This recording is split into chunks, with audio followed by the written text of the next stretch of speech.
더불어민주당이 그 교육위원회, 상임위원회, 안건조정위원회를 하나 통과시킨 법안이 있는데 대학생 학자금 무이자 대출법입니다. 제가 이렇게 얘기를 해보겠습니다. 이 법은 무슨 법이냐 하면은요, 제가 지금 대학생인데 가정 형편이 어려워서 4년 동안 등록금을, 그러니까 1년에 뭐 1,000만 원씩 4년이면 4천만 원이잖아요. 4천만 원을 대출을 받아서 등록금을 냈어요. 그러면 저는 4천만 원의 빚이 있는 겁니다. 대학을 졸업하고 뭐 군대도 갔다 오고, 그래서 이제 5년 뒤에 취직이 됐어요. 제가 뭐 LG전자에 취직이 됐다. 그러면은 제가 지금 돈을 빌린 것이 2023년이고 제가 7년 뒤 2030년에 이제 취직이 됐다. 그러면은 2023년에서 2030년까지 7년 동안 이자가 발생하잖아요. 이 이자를 탕감해 주겠다 이겁니다. 그래서 2030년부터 이제 이자와 원리금을 분할 상환을 할 때 그때는 이자를 낸다. 그때부터 이자가 발생한 걸로 치겠다. 대학을 다니고 그다음에 취업 준비를 하고 뭐 남자의 경우 군복무를 마치고 뭐 이러는 기간 동안에 발생하는 이자는 빵 제로 없는 걸로 하자라는 겁니다. 지금은 그 이자도 갚아야 됐거든요. 그다음에 제가 이제 2030년에 취직이 돼서 직장을 다니는데 한 2년 다니다가 무슨 사정 때문에 또 직장을 그만두게 됐다. 그래서 한 2년 동안 뭐 해외도 다녀오고 뭐 다른 준비를 하다가 다른 직장으로 갔다. 그러면 그 2년 동안 직장을 다니지 않았을 동안에 그 대출금에 대한 이자도 탕감해 주자. 이제 그런데 국민의힘은 여기에 반대했습니다. 이건 도덕적 해이가 너무 심하다가 하나 있고, 또 하나는 고등학교만 졸업한 학생 그 청년들한테는 그런 혜택이 하나도 없습니다.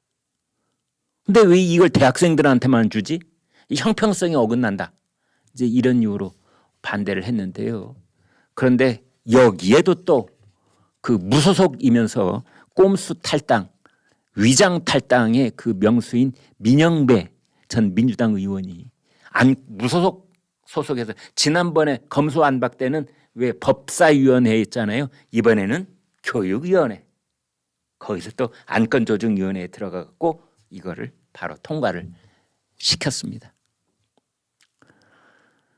저는 이제 이런 뉴스는 민주당의 이 후안무치한 행동을 비판하기 위해서 이런 보도가 지금 되고는 있습니다만 저는 좀 시각이 다릅니다.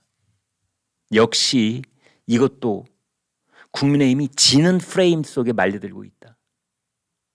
그러니까 민주당은 이게 통과가 되더라도 나중에 거부될 수도 있고 본회의에 통과 안 될 수도 있다는 거 다 알고 하는 짓입니다. 그러면 뭐냐? 그렇습니다.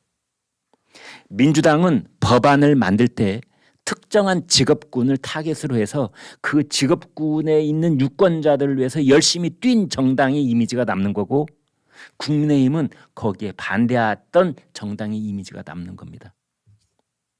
제가 대학교에서 학자금 빌렸었던 그런 대학생이라면 야, 민주당은 그래도 나한테 무이자 혜택을 주려고 했던 당이구나, 이런 생각을 갖게 하는 겁니다.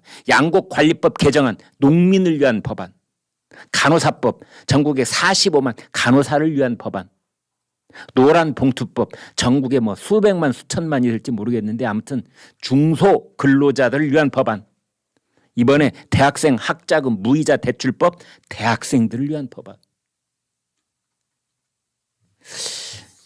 이 프레임으로부터 어떻게 벗어날 수 있을지 국민의힘은 아마 크게 연구해야 될 것으로 그렇게 생각이 됩니다.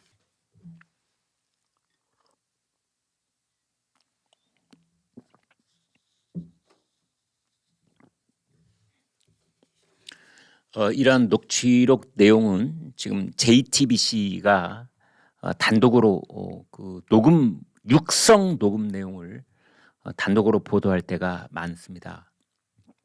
그래서 지금 저것을 그 JTBC가 이걸 통째로 다 확보를 하고 있는 건지 일부를 다 확보를 하고 있는 건지 지금 그거를 이제 이렇게 언론사가 어떤 단독으로 녹취록이 아니라 녹취죠. 녹취 파일을 확보했을 때 그걸 한 몫에 다 이렇게 보도하지 않습니다. 내부 분석을 다 한 다음에 단계별로 검찰 수사 내용에 맞춰서 이제 보도를 해 나갈 가능성이 있는 겁니다. 지금 모르긴 몰라도 그 더불어민주당에서는 JTBC가 갖고 있는 녹음 파일의 내용이 뭔지 파악하기 위해서 안달이 나 있을 겁니다. JTBC 뭐 간부진에 아는 사람 없어? 빨리 연락 좀 해봐. 그 내용 뭐뭐 가지고 있는지.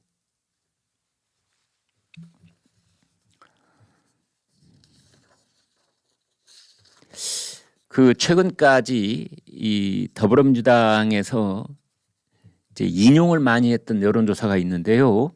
미국에 있는 여론조사 기관입니다. 모닝 컨설트. 그래가지고 이제 거기에서 매주 여론조사를 발표를 하는데 그 중에서도 세계 지도자 지지율 이라는 것을 22개 나라를 대상으로 해서 조사를 하고 발표를 하는데 그중에서 윤석열 대통령 지지율이 19%로 꼴찌다. 이런 보도를 하고 있고 더불어민주당이 옳다구나 하고 자꾸 인용을 하고 있는 겁니다. 윤 대통령이 세계 꼴찌 뭐 이런 제목으로 이제 하고 있는데 지난 1년간 국내 대형 포털 사이트에 그런 기사가 92개나 게재되어 있고 유튜브, SNS에서는 수백 개가 된답니다. 그래서 알고 봤더니 이 22개 나라 각 나라에 몇 명을 조사했는지도 안 나오는 거예요. 그러니까 미국에는 매우 수상쩍은 여론조사 기관이 많습니다. 아마 저희 시청자들께서도 여론조사 예전에는 거짓말의 3가지 종류가 있는데 거짓말, 새빨간 거짓말, 뭐 통계 이렇게 얘기를 했는데 이제는 이렇게 말해야 된다. 이 상에는 3가지 거짓말이 있는데 거짓말, 새빨간 거짓말, 여론조사 뭐 이런 말씀 하시는 분도 많은데 이것 중에 하나가 바로 이런 여론조사다. 아니 여론조사를 했다면서 뭐 18세에서 60세 뭐 18세 이상 성인 뭐 1000명을 대상으로 했다든지 뭐 2000명을 대상으로 했다든지 뭐가 있어야 돼야 되는 거 아닙니까? 그런데 이 모닝 컨설트는 그런 말이 일절 없습니다. 어떻게 이런 데도 여론조사 기관이라 할 수 있는지요. 그리고 여기에는 설문조사는 하나도 없고 뭐 ARS 이런 조사도 하나도 없고 100% 온라인 조사입니다. 온라인 조사라는 것은 일단 거기에 응하는 사람들 자발적 참여에 의한 조사이기 때문에 정치적으로 매우 편향된 그런 결과가 나올 때가 많습니다. 가령 저도 지금 제 이 방송을 11시 금화일 쇼를 보고 계시는 우리 시청자님들을 상대로 해서 제가 여론조사를 한다고 가정을 해보겠습니다. 시청자님들, 자 지금부터 제가 이거냐 저거냐 물으면 저 이 댓글에다가 다 반응 보여주시면 제가 앞으로 5시간 후에 통계내가지고 결과 내놓겠습니다. 윤석열 정부를 지원하면은 O, 아니시면 X를 해주세요. 아마 그러면 90 몇 % 나올 겁니다. 지금 여기서 여론조사 그런 겁니다. 모닝 컨설트가 그런 식으로 여론조사를 했다. 알 가능성이 있다는 거죠. 오늘 조선일보 단독 보도였습니다.